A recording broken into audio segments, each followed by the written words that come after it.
সীমান্তে চোরাচালান নিয়ে এবার মুখ খুললেন মীনাক্ষী মুখার্জি। তৃণমূল অবৈধ পাচারের জন্য চক্রান্ত করে যশোর রোড সম্প্রসারণের কাজ আটকে রেখেছে দাবি বাম নেত্রীর। ব্রিগেডে আগামী 7ই জানুয়ারি ডিওয়াইএফআই এর সভা হবে, তার প্রস্তুতি সভা ছিল রবিবার।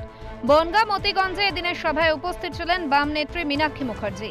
সেই সভা থেকে তৃণমূল বিজেপিকে একযোগে আক্রমণ করেন তিনি যশোর রোডের সম্প্রসারণ না হওয়ার প্রসঙ্গ তুলে তৃণমূলকেই দোষারোপ করেন।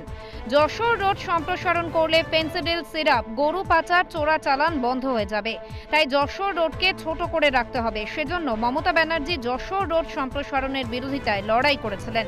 যশোর রোডকে এক্সটেনশন করা এ দেশের এবং এ রাজ্যের আজকের যা অর্থনৈতিক পরিস্থিতি, তাতে কারখানা নেই, কলকারখানা নেই, কোনো উৎপাদিত নতুন দ্রব্য নেই। উৎপাদিত নতুন দ্রব্যকে নেই যেহেতু, তাই এই রোডের উপরে প্রেসার কমছে প্রতিদিন। আসলে গোটা সিস্টেমটাকে ভেঙে দিয়েছে। কারখানাও বানাতে হবে, রোডের সম্প্রসারণও করে দিতে হবে। চুরি করতে গেলে সিঁধ কাটতে হয়, আর সরু জায়গা চায়, তাই এরা সরু জায়গাকে পছন্দ করছে।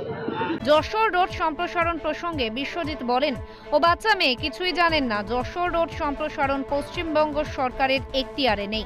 ওদের সময় সিপিএম নেতারা পাচারের সঙ্গে যুক্ত ছিল। ওরা বাচ্চা মেয়ে, বনগাঁ সম্বন্ধে ধারণা নেই, রাজ্যের সম্পর্কে কোনো ধারণা নেই। এটা রাজ্য সরকারের রাস্তা নয়, এটা সেন্ট্রাল গভর্নমেন্টের রাস্তা। অতএব এটা বলার দরকার, তাই বলতে হয়। কিন্তু ও জানে না কোথায় এসে কি বলছে। এই বনগাঁর সম্পর্কে ধারণাও তৈরি নেই। ও কোনো নেতাদের কাছ থেকে শুনে এসে বলছে। তারাও নিজেরাও দ্বিচারিতা, তারা নিজেরাও একটা সময় যখন ক্ষমতায় ছিল এই ধরনের ব্যবসার সাথে যুক্ত ছিল, যার কারণে ওদের এই কথাগুলো মুখ থেকে বেরোচ্ছে। আমাদের মুখ থেকে এই ধরনের কথা আসবে না। আমরা মানুষের পাশে আছি। মমতা বন্দ্যোপাধ্যায়ের উন্নয়ন মানুষের কাছে পৌঁছে দিচ্ছি। স্বাধীনতার পরে একমাত্র মুখ্যমন্ত্রী মমতা বন্দ্যোপাধ্যায় যে বাংলার উন্নয়নের কর্মযজ্ঞ করেছেন। না,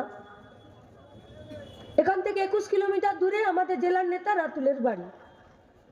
তার থেকে আর কিছুটা দূর গেলে পেট্রোপোল, ওই পাশটাই চলে গেলে বাংলাদেশের বর্ডার। এলপিএআই দিয়ে যে স্থলবন্দরের যে জমি আছে, সেই জমিগুলোকে যারা দেখাশোনা করে, রক্ষণাবেক্ষণ করে, তারা এরা।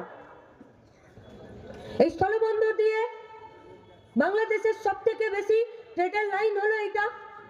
আমাদের জেলার সম্পাদক, আমাদের রাজ্য সম্পাদক মন্ডলীর সদস্য অভি সপ্তর্ষি দেব, ও বলল যশোর রোডটা চওড়া করে দিলে কি হতো।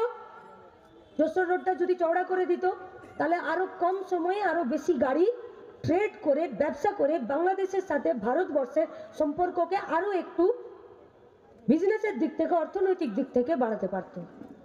কিন্তু যশোর রোড বাড়াতে দেওয়া চলবে না। কেন? কারণ যশোর রোড যদি বেড়ে যায় তাহলে ফেন্সি ডিলের সিরাপ, আর যশোর রোড যদি বেড়ে যায় তাহলে গরু চুরি করা, গরু পাচার করা, যশোর রোড যদি বেড়ে যায় তাহলে চোরা চালানটা বন্ধ হয়ে যাবে। তাই যশোর রোডকে ছোট করে রাখতে হবে। তাই মমতা ব্যানার্জি বুক চিতিয়ে লড়াই করেছিলেন চুরি করার জন্য।